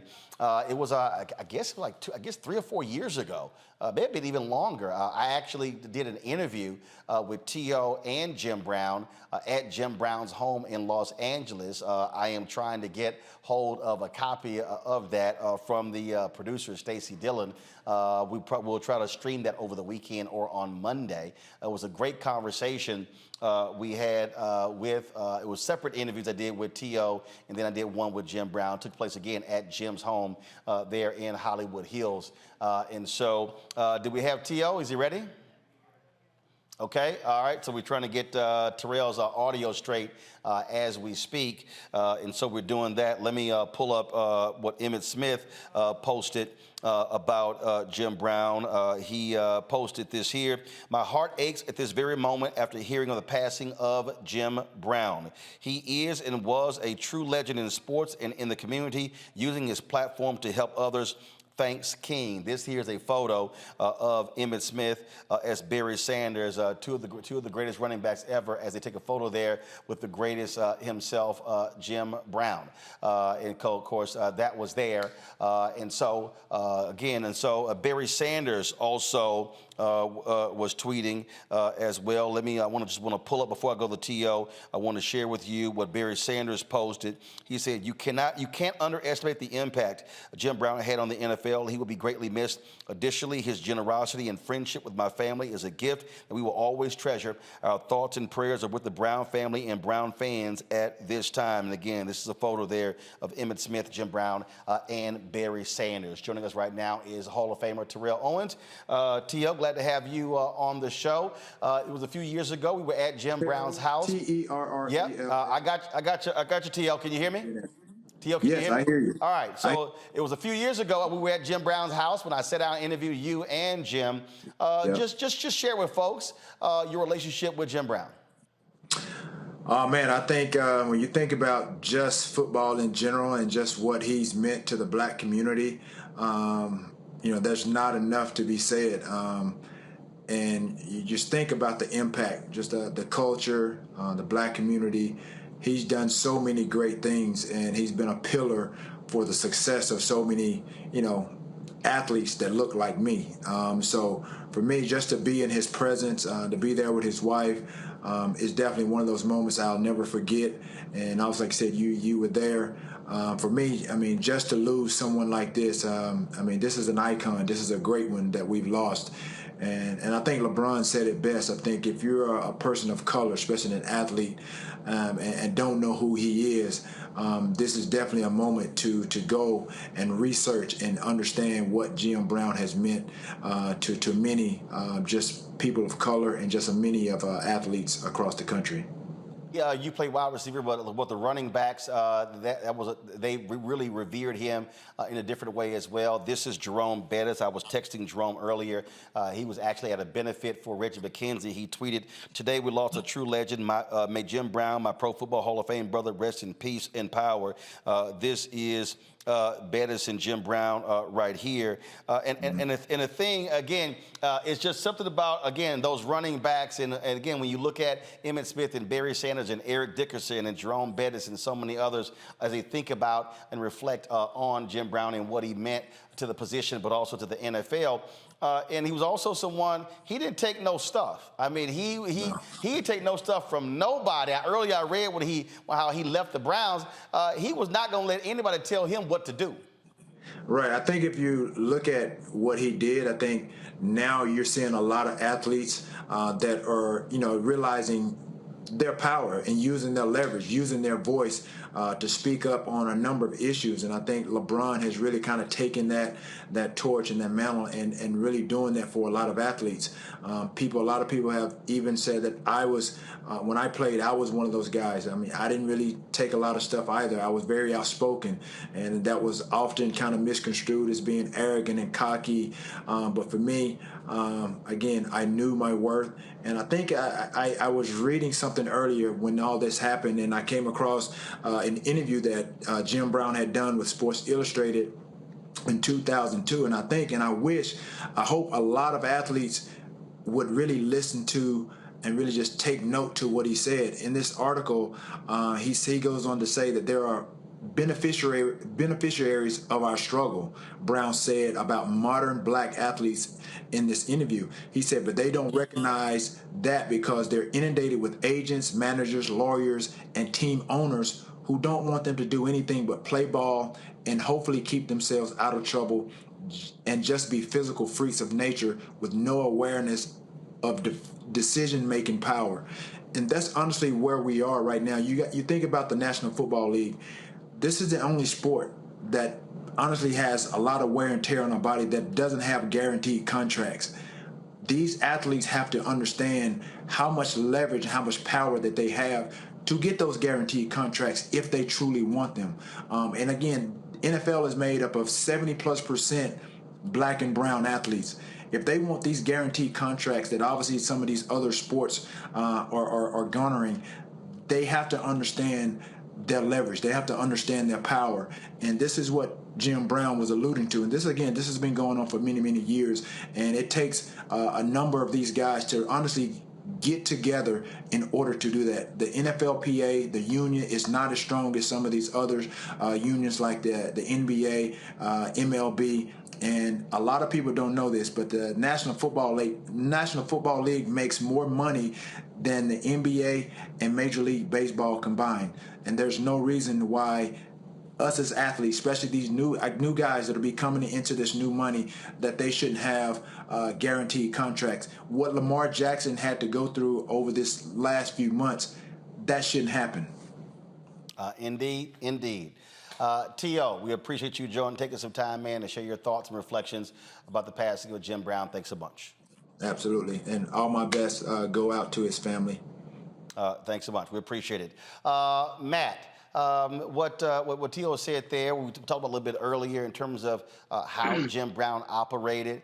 I remember he said, look, I ain't taking all these hits in the NFL. I'm getting paid more money to lay up with Raquel Welch. Yeah, and, first I'll say I'm a little younger, so I obviously didn't get a chance to watch Jim Brown play, but I did play lacrosse at Howard, and it's interesting because I remember the coach saying that just so frequently. Oh, man, greatest lacrosse player of all time is Jim Brown, and it dawned on me then that we're talking about a man who had played before any of us had ever lived, and his legend so far outshone his playing days that we were still talking about it, 60 years later, which I think is just a testament to the titanic proportions of his ability. But what I thought was great about that letter, and especially that I think T.O. hit on beautifully, is not only the social responsibility that athletes have, that many of them are shouldering that burden, and really in a great way, but beyond that, the idea that, look, you are the ones that put the butts in the seats. You have the leverage. And that's an important lesson not only for the athletes, but for all of us, because so many of us create value for corporations and for agencies and other places and don't fully understand how much they rely on us and how much they need us to accomplish their goals. So I like the idea that athletes are empowered to not only realize, their social responsibility, but realize how they can leverage their position and say, look, NFL, we make so much money for you. We need guaranteed contracts. And if you don't give us those contracts, here are our consequences. So I think he was a model in that respect. And I just think obviously he was a titan. And to be a person who has set so many standards in so many different realms is really an extraordinary thing. And I'm appreciative of his legacy and his stalwart commitment to living his truth as a black man unapologetically. Indeed. All right, I got to go to a break real quick. When we come back, we'll have more tributes to Jim Brown, folks. Again, passed away last night at his Los Angeles home at the age of 87. You're watching Roland Martin Unfiltered on the Black Star Network.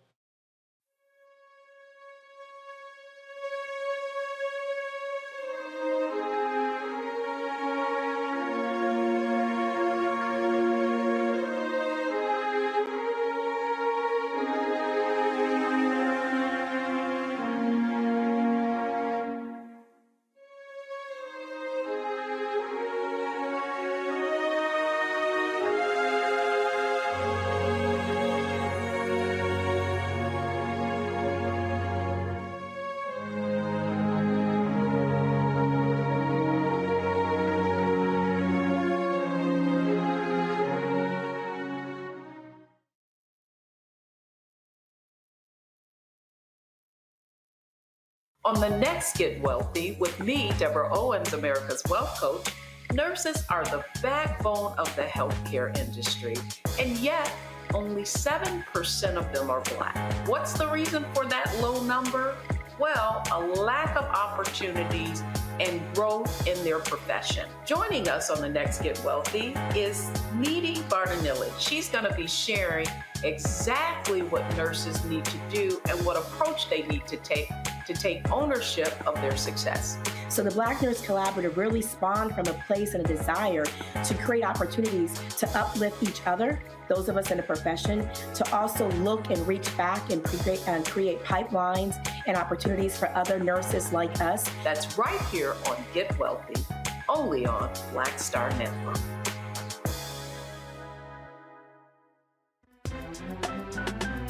I'm Faraji Muhammad, live from LA.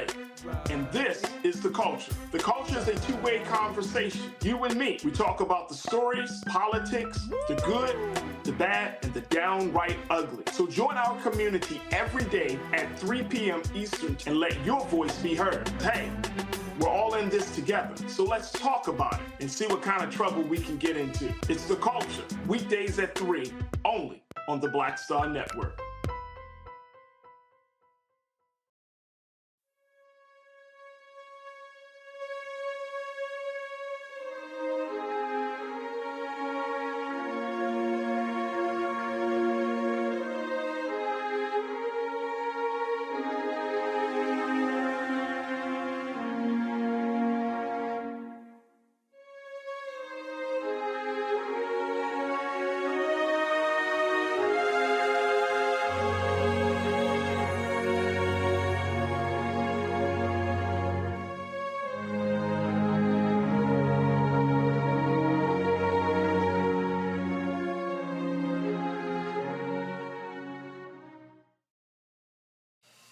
Well, I was on the golf course earlier today when I got the news of the passing of Jim Brown. Folks were texting me and blowing my phone up. And, of course, Jim Brown was a huge golfer himself, always playing golf. So it's only fitting we would talk to Hall of Famer Marshall Faulk, who's on the golf course right now.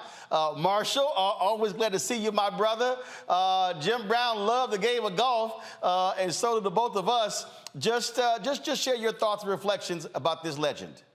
Man, a life well lived. And I think that, we'll talk a lot about Jim and what he did in football. But when you got to think about the transition that he made into acting and then being an activist with the AmeriCan Foundation and all the stuff that he did to help solve the gang issues in L.A., people don't really understand a lot of what Jim Brown did. And I know for me, what he meant to me, not just as a football player, but just as a role model and as a mentor, providing me the stability to have the career that I had by just giving me information. Jim was a wise guy, and he was there for a lot of us who came up looking for those role models in our life. Marshall, there was a guy who played golf with Jim in Dallas, and he was talking about Jim's peripheral vision. And see, you already know what's coming.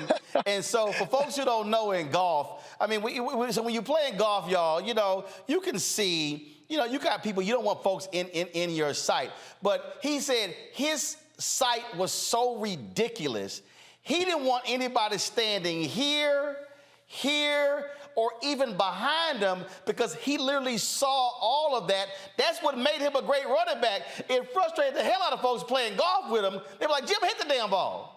Roland, every time I played golf with Jim, I figured out after maybe the second time, when he's getting ready to hit, he's on the tee box, I'm just going to stay in the cart.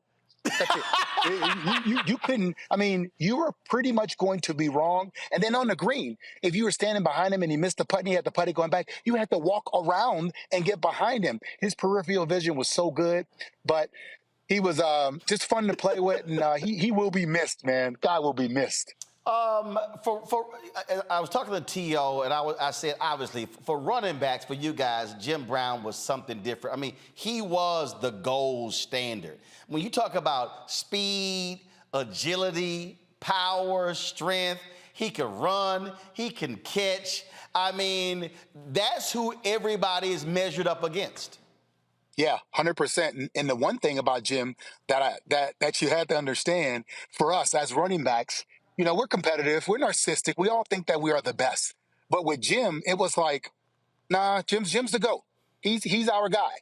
And we all gave it to him. Every time at the Hall of Fame, we got together and we kind of started it. The backfield wasn't too crowded for all of us, whether it was Emmett, Marcus, Jerome, Eric, all of us, we understood that Jim Brown was the GOAT of all GOATs when it came to playing the position. Right. I mean, like in basketball, they like, Russell, Kareem, Michael. But the bottom line is kind of like Jim Brown. Okay, y'all can talk about 2 through whatever, but he was number one. One of the things that I read earlier, how he walked away from the Browns. He was about manhood. He was about, you are going to respect me. And he walked away from the game. He literally was, 9 years, he was still in tip-top form. He could have rushed for another 2,000, 3,000, 4,000 yards if he wanted to.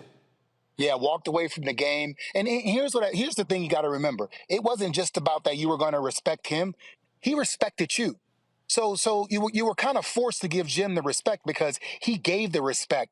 And I just remember when I was like, I met him back in 1994, and he knew who I was. I was like, Jim Brown, you know me? Right. I mean, it was like, you know me. And Jim knew who I was. So just the respect was there. Leaving the game early because it wasn't fair and what he meant to the game. And then later on, the NFL embracing everything about Jim Brown and what he stood for. And I think when you look back at the Kaepernick situation and a lot of that stuff, we didn't have social media. He didn't have the media on his side. Jim Brown was an activist. He left the game, and people just wrote him off as if he was, just a guy bitter. But now you see the icon that he was and the work that he did, and I hope that people look at him as more than just a football player. Well, absolutely. We lost earlier Bill Russell, and a lot of people completely forgot about what Bill Russell did off the court. And he was brilliant. He was more than a basketball player, and so was Jim Brown. Marshall, I appreciate you taking time out of your golf round to join us to pay tribute to Jim Brown. He would love it. He would absolutely love the fact that you would be talking about him from the golf course. 100%. Roland, thanks for having me on, man. Jim Brown will be missed, man. R.I.P. JB32. My brother, I appreciate it. Thanks a lot. All righty. Folks, he talked earlier, I think it was T.O., he mentioned LeBron James. NBA put this video out here. This was during the game in Cleveland when LeBron James, he paid tribute to Jim Brown. Watch this. Have been terrific on their home floor over the last several months. 26-2 in their last 28 home games. You have it? Including 6-1 in the playoffs. The only home loss, as you see LeBron James bowing to James Brown, the legendary Cleveland Brown, as he gets set for the tip-off. We're not talking the singer, Mike. We're talking Jim Brown, the football player. I should call him Mr. Yeah, we all should. That's the greatness in the building here tonight. And this was right before the game. Mr. Jim Brown. And you can take that for granted. That is two of the best athletes that we've ever seen all time. That's something that when your other athletes do that. This is the tweet, Instagram post that LeBron James put up. We lost a hero today. Rest in paradise to the legend Jim Brown. I hope every black athlete takes the time to educate themselves about this incredible man and what he did to change all of our lives. We will stand on your shoulders, Jim Brown. If you grew up in Northeast Ohio and were black, Jim Brown was a god. As a kid who loved football, I really just thought of him as the greatest Cleveland Brown to ever play. Then I started my own journey as a professional athlete, and I realized what he did socially was his true greatness. When I choose to speak out, I always think about Jim Brown. I can only speak because Jim broke down those walls for me. I am so grateful that I was able to call you my friend. I hope I can continue to honor your legacy with my words and actions. My prayers to your family. I know they are all incredibly proud of everything you did for our community. Hashtag legends never die. That was LeBron James, folks, talking about Jim Brown. Final comments from my panel. I will start with the fellow Orangeman, Candace Kelly. Candace. Well, I just want to say that it's amazing to see the seeds that he planted and what has grown from it. Because when we look at Jim Brown, he was talking years ago about how athletes and black bodies were treated, and we're still talking about concussions and how we're treated. And he was talking about agency and making decisions for himself and getting involved in other things that would exercise his mind. And now we're still looking at athletes who are following in his footpath because of the seeds that he planted, because they have their own agency. They're kneeling on the field. They're doing what they need to do in order to make sure that in terms of race and politics in America, that they are keeping, center in that regard. And so I just want to say that, Jim Brown is one of those people that is just hard to duplicate. And a number of people are going to remember him for not only the man that he was on the field, but off the field too, because he was a legacy in both arenas. I think what people have to understand, Matt, is that when you are an athlete, it's very easy for folks to remember your exploits on the field, on the court, on the baseball diamond. But the reality is you can do more with that. And when we think about Muhammad Ali, when we think about Bill Russell, Kareem Abdul-Jabbar, Jim Brown, I mean, these were true icons, but who understood the assignment, Jackie Robinson as well. They understood that they could use their power, their force for good to help black folks, to help the community at large. It wasn't just about them. I'll take it a step further and say they understood they are duty bound to do that, right? That's what we're hearing from all of his compatriots and everyone who shared memories about Jim Brown, is that he exuded the social responsibility to help solve the gang problem, to be a role model for black people, to help people understand their leverage and their value. And that's what I hope people take away from this. You control your destiny. Think always how to leave that legacy, but also think about where you are obliged to your fellow person to help them along the way. And, you know, especially in a small insular group like professional athletes, how important is it to have a titan help you along the way and helping you find your own path? So what I hope is instructive to people here is that we have a responsibility to be that for each other. And I think Jim Brown modeled that masterfully. Michael. Yeah, Roland, you know, once again, Jim Brown is somebody we need to study. He's complex as well. And also, we're talking about Jim Brown on the 98th birthday of Malcolm X as well. May 19th is Malcolm X's birthday. And we know that I encourage people to watch that movie from director Regina King, One Night in Miami, because Jim Brown connects us to Malcolm X, connects us to Muhammad Ali, connects us to what's taking place during that period of time and the fight for civil rights and things like this, fighting against racism, et cetera. And then being an activist at the ground level. So it's one thing to, you know, just do interviews talking about the problem, but he's an activist at the ground level dealing with gang interventions and ceasefires and things of this nature. So he's somebody that needs to be studied. And when we look at many African-American athletes today, you know, you have the right Wayne, the Laura Ingrahams, things like this, telling African-American athletes to shut up and dribble, okay? She probably would have said the same thing about Jim Brown back in the day as well. Folks, we will end this tribute by hearing Jim Brown himself. This is what the Cleveland Browns posted when he was recognized as one of the greatest 100 players in NFL history. Jim Brown, dead at the age of 87. We want to thank everybody for watching this tribute to him, and we'll see you on Monday right here in Roland Martin Unfiltered on the Black Star Network.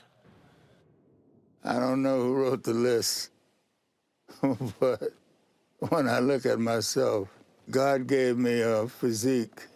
This is Jim Brown, the most devastating ball carrier in the history of football. I was 6'2", 232 pounds, and I had quickness and speed, and the word got around that I was a different kind of guy. An animal, a real raw talent, man. See, my father made me understand it. He said, watch this, boy. He don't run out of bounds. He gonna put his head down, he gonna get some more. And when he got tackled, he said, watch how slow he get up. He said, you know what that is? He said, in life, just get up slow, because you're gonna have to pick yourself up a bunch of times. Ain't no need to rush it. And this dude never missed a game.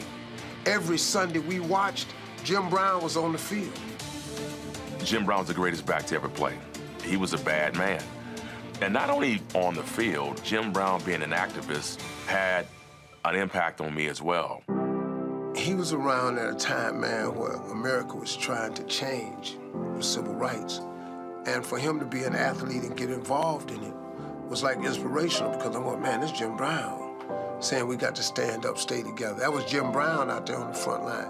He also was very keen on economic issues, which for most black athletes, they never ever were connected with that. Jim Brown tried to bring the community together in ways that had nothing to do with sports. And he pursued acting, and incredibly, he had some good roles and played in some good movies. I want more mental stimulation I want to have a hand in the struggle that is taking place in our country. His footprint was so big that the respect you have for him and how he's changed the game and set the blueprint for all the backs who played this game is very impactful. You know, you gotta look for a little black kid back in the 60s, man. This is doable, you mean? And so, you know, he was quite an inspiration.